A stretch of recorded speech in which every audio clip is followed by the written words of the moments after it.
¿Recuerdas ese momento aterrador cuando te diste cuenta de que la criatura adorable se había multiplicado en horda de monstruos caóticos destruyendo todo? Esa sensación de traición absoluta, cuando algo tierno se revela como pesadilla, esperando condiciones correctas para manifestarse. Gremlins de 1984 no era simplemente comedia de terror sobre criaturas pequeñas, causando caos navideño. Era fábula oscura sobre responsabilidad, consumismo y consecuencias de tratar seres vivos como productos.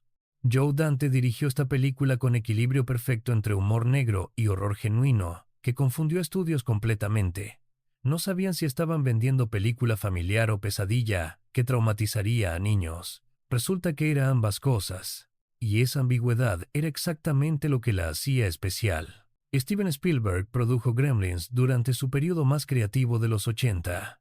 Acababa de hacer E.T. el año anterior, una película sobre criatura alienígena adorable que trae magia a familia suburbana. Gremlins era inversión cínica de esa premisa, que si criatura adorable era caballo de Troya para caos destructivo, que si magia se convertía en pesadilla momento después de que bajas guardia. Es su versión que revela cuán oscuro podía ser Spielberg cuando elegía.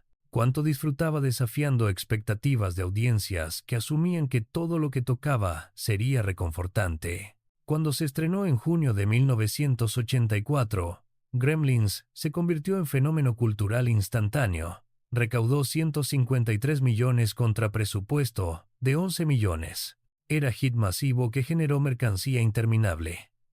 Muñecos de Gizmo, figuras de acción de Gremlins, disfraces, videojuegos, máquina de marketing que convirtió criaturas diseñadas para ser perturbadoras en íconos adorables. Es ironía que películas sobre peligros del consumismo se convirtiera en máquina consumista masiva.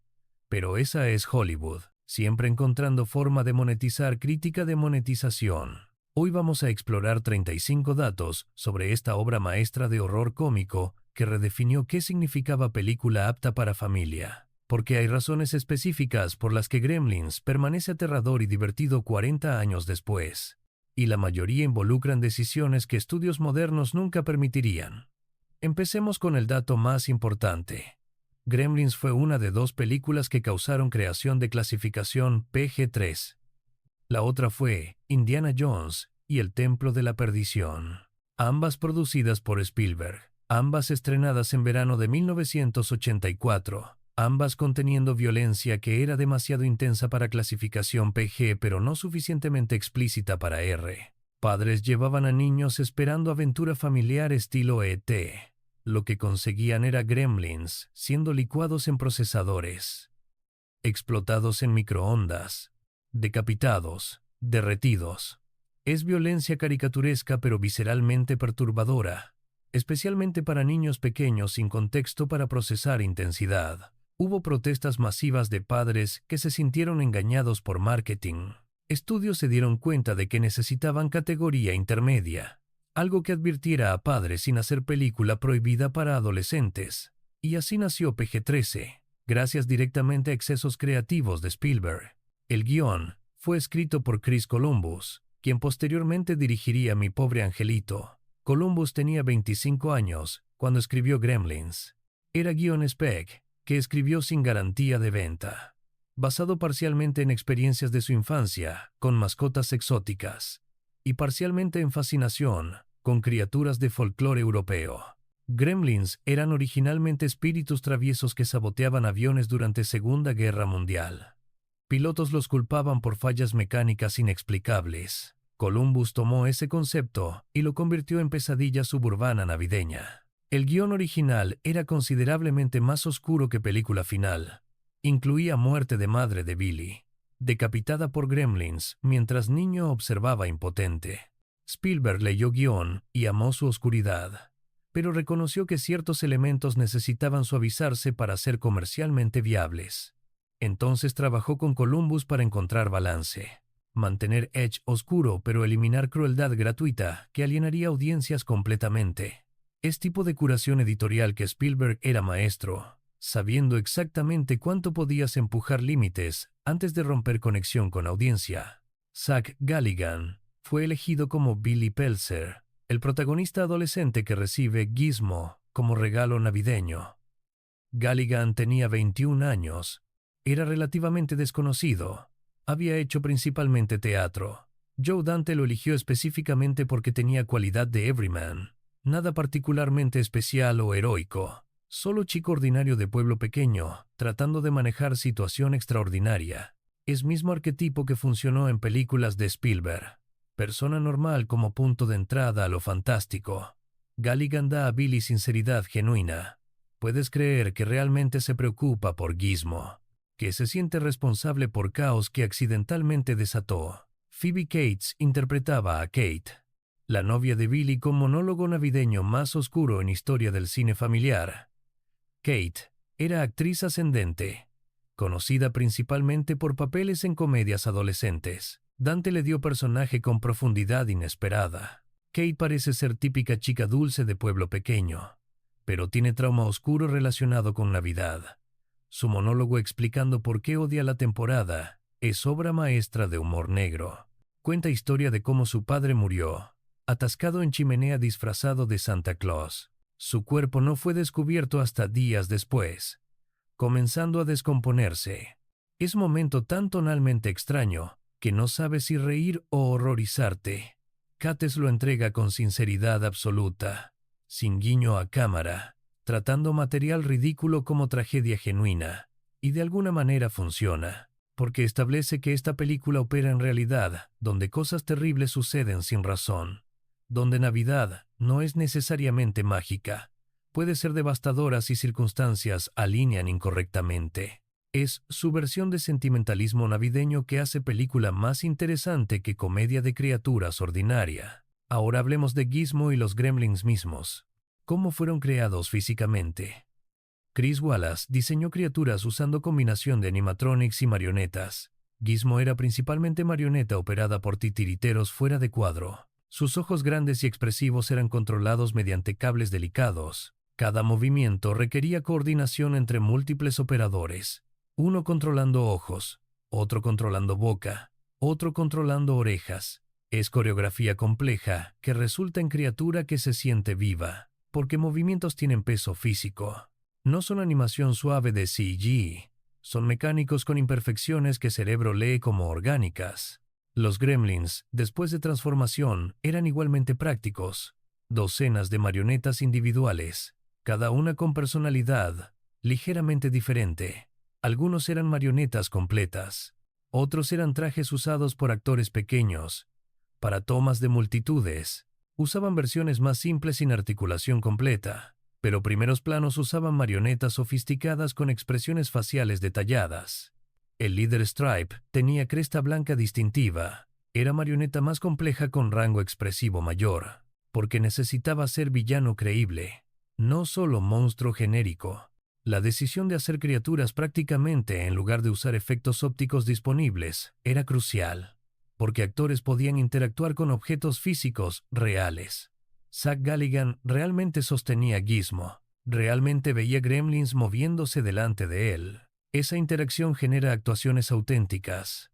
Cuando Billy habla con Gizmo, realmente está haciendo contacto visual con algo, no actuando contra espacio vacío que será llenado posteriormente. Y audiencias sienten diferencia, incluso si no pueden articular por qué. Hay autenticidad en interacción física que CGI raramente replica completamente. Ahora viene algo fascinante sobre las 3 reglas que gobiernan cuidado de Mogwai. No exponerlos a luz brillante, no mojarlos con agua, nunca alimentarlos después de medianoche. Estas reglas suenan arbitrarias, y son intencionalmente así. Chris Columbus quería que se sintieran como folclore auténtico, como advertencias antiguas transmitidas a través de generaciones sin explicación científica, porque mejores reglas en horror son aquellas que no requieren justificación racional, son simplemente verdaderas dentro de lógica del mundo, y quebrarlas tiene consecuencias inmediatas y terribles. La escena donde Billy accidentalmente moja a Gizmo es masterclass en construcción de tensión. Comienza inocentemente, gota de agua cayendo sobre Gizmo, luego su piel comienza a burbujear, bultos creciendo en su espalda, y explotan en nuevos Mogwai que emergen completamente formados. Es transformación que es simultáneamente fascinante y repulsiva. Joe Dante filma esto con curiosidad científica, permitiendo que veas proceso completo, no cortando, no escondiendo mediante edición rápida. Te obliga a observar nacimiento antinatural. Los nuevos Mogwai son inmediatamente diferentes de Gizmo, más maliciosos, más inteligentes, con personalidades distintas. Uno tiene rayas, otro tiene manchas. No son clones idénticos, son individuos con agendas propias, y desde primer momento planean causar caos. Engañan a Billy para que los alimente después de medianoche, cortando cables de reloj para que tiempo sea ambiguo. Es maldad calculada, no impulso animal sino intención deliberada.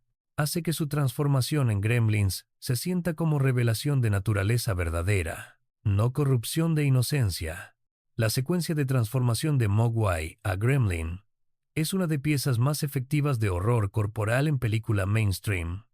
Los Mogwai se encierran en capullos pegajosos, colgando de techo de habitación de Billy, pulsando y contrayéndose mientras metamorfosis ocurre dentro. Dante filma esto con iluminación teatral, sombras proyectadas en paredes mostrando formas cambiando. Es pesadilla Lovecraftiana filmada como secuencia de ciencia ficción, cuando capullos finalmente se rompen. Gremlins emergen completamente transformados, reptilianos, viciosos, con inteligencia maliciosa brillando en ojos amarillos. Ahora hablemos de la secuencia del bar, que es probablemente segmento más memorable de película completa. Los gremlins invaden bar local de pueblo, y en lugar de simplemente destruir, comienzan a imitar comportamiento humano que han observado. Uno viste como exhibicionista, otro usa sombrero de vaquero, grupo juega póker, otro ve película. Están parodiando humanidad de manera que es hilarante y perturbadora, porque revela cuán superficial es mucho comportamiento humano, que puede ser imitado por criaturas sin comprensión real de significado. Joe Dante llenó esta secuencia con referencias a películas clásicas. Gremlins, viendo Blancanieves, imitando escena de cantina de Star Wars.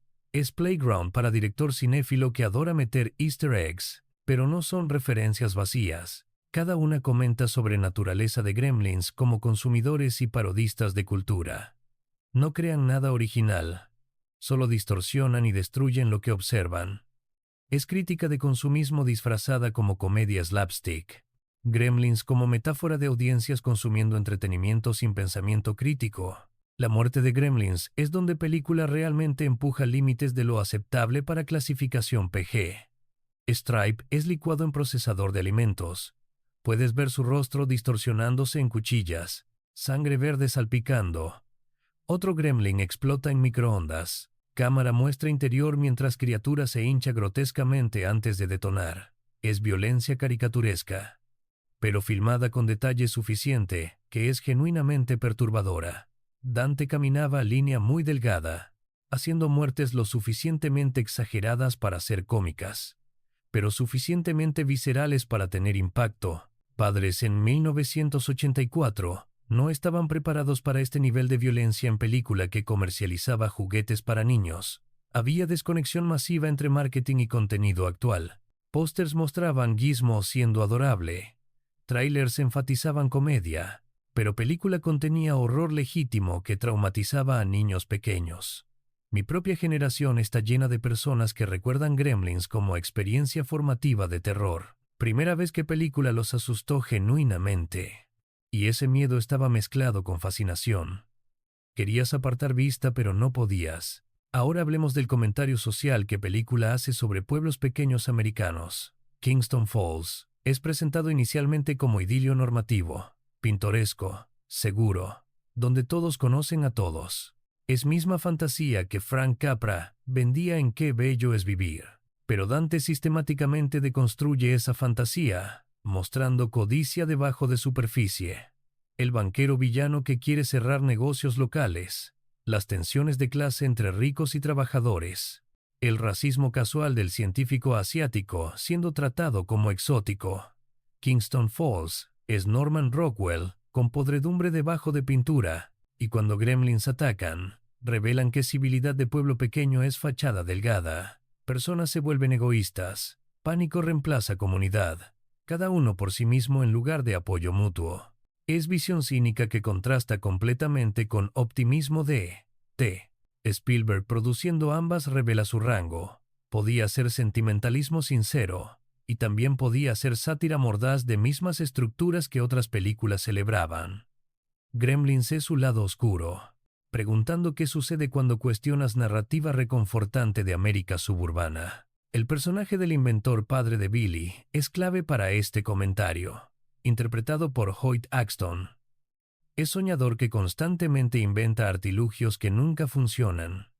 Tostador que lanza pan por habitación, mezclador que explota, ducha automática que casi ahoga usuarios, es figura trágica, hombre con ambición pero sin habilidad para ejecutar, y su regalo de Gizmo a Billy es otro invento que falla catastróficamente, porque no investigó reglas, no tomó responsabilidad seriamente, solo vio criatura exótica como regalo impresionante. Es crítica de consumismo americano, comprando cosas sin entender consecuencias. El anciano chino que vende Gizmo es estereotipo problemático según estándares modernos. Misterioso asiático con sabiduría antigua advirtiendo sobre peligros. Es tropo que película juega completamente sin ironía. Kai Luke interpreta papel con dignidad. Pero personaje existe principalmente para entregar exposición y advertencias que protagonistas ignorarán. Su nieto vende Gizmo ilegalmente porque necesita dinero, revelando que incluso guardián de conocimiento antiguo tiene familia con necesidades económicas modernas.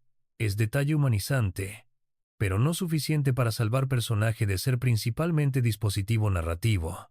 Ahora viene algo sobre banda sonora, compuesta por Jerry Goldsmith. Goldsmith era compositor legendario, responsable por partituras de Planet of the Apes, Alien, Chinatown. Para Gremlins, creó música que es simultáneamente juguetona y amenazante. Tema de Gizmo usa instrumentos de viento y cuerdas ligeras, evocando inocencia y ternura. Es melodía que reconocerías instantáneamente incluso 40 años después. Simple pero pegajosa, comunicando personalidad de Gizmo sin palabras. Pero cuando Gremlins aparecen, Goldsmith cambia percusión agresiva y metales disonantes. Es música que comunica caos y malicia. Durante secuencia del bar, usa pastiche de estilos musicales diferentes, jazz para escena de póker, western para gremlin con sombrero. Es versatilidad que mantiene secuencia energética sin volverse monótona. Y durante clímax, Goldsmith construye tensión mediante ostinatos repetitivos, patrones musicales que ciclan obsesivamente mientras stakes aumentan. Es partitura que hace trabajo pesado emocional, diciéndote cuándo reír y cuándo tener miedo, sin ser obvia sobre manipulación. La secuencia del cine donde Gremlins atacan proyección de Blancanieves es metacomentario brillante. Gremlins consumiendo entretenimiento mientras audiencia humana consume Gremlins como entretenimiento. Es momento donde película se vuelve autoconscientemente sobre sí misma. Dante filmando monstruos que disfrutan violencia en pantalla. Mientras audiencia real disfruta violencia de Gremlins siendo destruidos, es espejo inquietante que pregunta, ¿qué nos dice nuestro disfrute de caos sobre nosotros mismos? ¿Somos diferentes de Gremlins? ¿O solo más civilizados en cómo canalizamos impulsos destructivos? Billy finalmente confronta a Stripe en tienda departamental. Es escenario perfecto para batalla climática, lleno de productos consumistas que Gremlins pueden weaponizar. Stripe usa sierra eléctrica. Billy defiende con equipo deportivo. Es pelea que es simultáneamente tensa y absurda, porque estás observando adolescente pelear con criatura del tamaño de gato. Pero Dante filma con seriedad suficiente que stakes se sienten reales. Zach Galligan vende completamente terror físico. Actúa como si estuviera en peligro mortal genuino, y esa comisión vende encuentro. Kate eventualmente salva día, abriendo cortinas de tienda para que luz solar inunde espacio. Stripe es atrapado. Iluminación que lo quema. Se derrite espectacularmente. Piel burbujeando. Esqueleto volviéndose visible, colapsando en charco de limo verde. Es muerte grotesca filmada con detalle loving. Dante claramente disfrutando oportunidad de hacer efectos prácticos elaborados. Y funciona como catarsis, porque Stripe era más inteligente, más malicioso, más peligroso. Su destrucción se siente ganada después de todo el caos que causó. La resolución donde anciano chino regresa para recuperar Gizmo es agridulce. Le dice a Billy que no está listo para responsabilidad, que quizás algún día, cuando haya madurado, podrá cuidar adecuadamente de criatura tan especial. Es final que niega gratificación típica. Billy no consigue quedarse con Gizmo. No hay recompensa por heroísmo, solo reconocimiento de que cometió errores y debe vivir con consecuencias. Gizmo mira hacia atrás mientras es llevado, sus ojos grandes comunicando tristeza. Es separación que duele porque su conexión era genuina, pero insostenible bajo circunstancias. Este final fue controvertido durante pruebas de audiencia. Muchos querían que Billy conservara a Gizmo. Final feliz tradicional donde lección aprendida significa todo, regresa a normal. Pero Spielberg y Dante insistieron en terminación más madura, que reconocía que algunas consecuencias son permanentes, que no todo puede ser reparado mediante buenas intenciones. Es final que trata audiencia con respeto, asumiendo que pueden manejar resolución sin cierre perfecto, y esa confianza es parte de por qué película perdura. No condescende. Confía en que entenderás complejidad. Ahora hablemos del éxito comercial masivo y cómo Gremlins se convirtió en franquicia. La película recaudó más de 200 millones mundialmente. Era hit indiscutible. Warner Bros. Inmediatamente comenzó a desarrollar secuela, que llegaría 6 años después en 1990. Gremlins 2 es película completamente diferente, más autoconsciente, más meta, más interesada en parodiar secuelas que en ser una. Joe Dante tuvo control creativo total y usó oportunidad para hacer comedia anárquica que se burla de comercialismo que primera película criticaba. Gremlins 2 fracasó comercialmente comparado con original, porque era demasiado extraña, demasiado autocrítica para audiencia masiva, pero ha encontrado vida segunda como culto clásico, apreciado por aquellos que aman cuando secuelas se niegan a repetir fórmula. Dante básicamente dijo que si iban a hacer esto por dinero, al menos lo haría en sus términos. Resultado es película que es más interesante que exitosa, más memorable que rentable. Es tipo de secuela valiente que estudios raramente permiten en era moderna, donde cada franquicia debe expandir universo y configurar próxima entrega. La mercancía de Gremlins fue fenómeno masivo. Gizmo se convirtió en juguete más vendido de Navidad 1984. A pesar de que película advertía literalmente sobre peligros de tratar criaturas como productos consumibles, padres compraban muñecos de Gizmo para niños que habían sido traumatizados por película. Es contradicción que resume perfectamente relación de América con entretenimiento. Podemos consumir crítica del consumismo sin procesar ironía. De hecho, marketing hace crítica más consumible al convertirla en producto. Hubo también figuras de acción de Gremlins, completo con accesorios que permitían recrear escenas violentas de película. Niños jugando con juguetes basados en criaturas que aterrorizaban a niños en pantalla.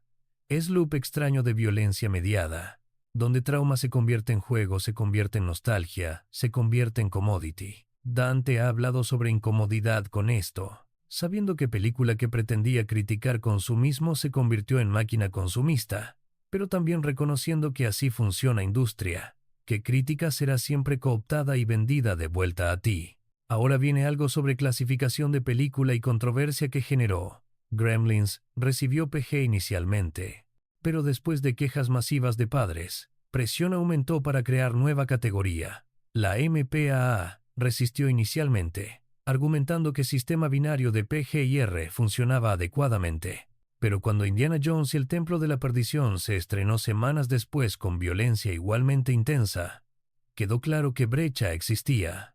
Películas que eran demasiado intensas para niños pequeños, pero no merecían R que limitaría audiencia adolescente. PG-13 fue introducido en julio de 1984. Primera película en recibirlo fue Red Dawn, película de invasión comunista con violencia considerable. Pero Gremlins y Temple of Doom fueron catalizadores que forzaron cambio. Es legado que película probablemente no anticipaba. Cambiar permanentemente cómo películas son clasificadas en América, creando espacio para violencia estilizada en entretenimiento dirigido a adolescentes. Se puede argumentar que esto permitió películas como Jurassic Park, Titanic, The Dark Knight, todas PG-13 con intensidad que habría sido problemática bajo sistema antiguo. Para Joe Dante personalmente, Gremlins estableció reputación como director que podía equilibrar comercio con visión autoral. No era simplemente mercenario haciendo producto de estudio. Era cineasta con voz específica trabajando dentro del sistema. Sus películas subsecuentes como Explorers, Inner Space, Matinee, todas muestran misma sensibilidad, amor por cultura pop mezclado con crítica de estructuras que la producen. Personajes que son genuinos incluso cuando situaciones son absurdas. Ese estilo que influyó en generación de directores que crecieron viendo sus películas. El impacto cultural de Gremlins trasciende la película misma. Se convirtió en punto de referencia para cualquier situación donde problema pequeño se multiplica en catástrofe. Personas dicen están lidiando con Gremlins cuando proyecto simple se vuelve inmanejable. Es metáfora que entró en lenguaje común, comunicando idea de consecuencias no intencionadas que escapan control rápidamente. Esa permanencia en conciencia cultural es rara. La mayoría de películas, sin importar cuán exitosas, eventualmente desaparecen de conversación cotidiana, pero Gremlins permanece como referencia comprensible décadas después. Ahora viene reflexión sobre por qué película sigue siendo relevante 40 años después. En era de CGI fotorrealista, Gremlins lucen obviamente como marionetas. Puedes ver mecanismos ocasionalmente. Movimientos tienen limitaciones de objetos físicos, pero esa tangibilidad es precisamente su encanto permanente. Porque cerebro procesa objetos físicos, diferente a animación digital. Hay peso, hay presencia, en espacio tridimensional. Actores están genuinamente interactuando con algo, y esa autenticidad resuena incluso cuando efectos son técnicamente inferiores a estándares modernos. Pero más allá de técnica, temas de Gremlins son eternamente relevantes. Consumismo sin pensamiento. Responsabilidad por tecnología que creamos. Peligro de tratar seres vivos como commodities. Todas son cuestiones que son más urgentes ahora que en 1984. En era de inteligencia artificial, modificación genética, consumo masivo acelerado por Internet. Gremlins es advertencia que ignoramos repetidamente. Comprando, consumiendo, multiplicando problemas, hasta que situación escapa control. Y entonces buscamos culpar a alguien más en lugar de reconocer nuestra complicidad. Cuéntame qué significa Gremlins para ti. ¿Cuántos años tenías cuando la viste? ¿Te traumatizó o te fascinó? ¿Hubo escena específica que no podías olvidar? ¿El microondas? ¿La transformación? ¿La muerte del padre de Kate atascado en chimenea? ¿Tuviste pesadillas sobre Gremlins multiplicándose en tu casa? ¿O amabas Gizmo tanto que suplicaste por muñeco de peluche? ¿La ves todavía durante Navidad? ¿Se convirtió en tradición navideña extraña? ¿Película de terror disfrazada como entretenimiento festivo? ¿O la dejaste atrás como artefacto de infancia? ¿Algo que era aterrador entonces pero parece tonto ahora? ¿Tus propios hijos la han visto? ¿Cómo respondieron comparado con tu experiencia? ¿Están más inmunes a violencia estilizada después de crecer con acceso a contenido más extremo? Te leo abajo. Porque 40 años después, Gremlins permanece como experimento fascinante en cuánta oscuridad audiencias familiares tolerarán. No es obra maestra cinematográfica en sentido tradicional. Tiene problemas de ritmo, caracterización a veces superficial, elementos que han envejecido pobremente, pero logró algo extraordinario. Creó criaturas que son simultáneamente adorables y aterradoras, historia que es simultáneamente divertida y perturbadora, película que niños aman a pesar de asustarlos, o quizás precisamente porque los asusta. Es balanza delicado que películas modernas raramente intentan, porque estudios tienen miedo de alienar algún segmento de audiencia. Entonces hacen entretenimiento familiar completamente seguro o horror adulto completamente extremo, pero raramente mezclan ambos de manera que Gremlins lo hizo. Esa disposición a correr riesgos, a confiar que audiencias pueden manejar complejidad tonal, es lo que hace película especial, no perfecta, pero memorable, no reconfortante, pero honesta sobre caos que acecha debajo de normalidad suburbana, esperando condiciones correctas para multiplicarse en pesadilla. Esa es razón por la cual Gremlins perdura, no como nostalgia reconfortante, sino como recordatorio de que adorable puede volverse monstruoso, que responsabilidad importa, que consecuencias son reales, y que a veces película que asusta a niños es exactamente lo que necesitan, porque Mundo es aterrador, y pretender que no lo es tipo de mentira que Gremlin se niega a contar.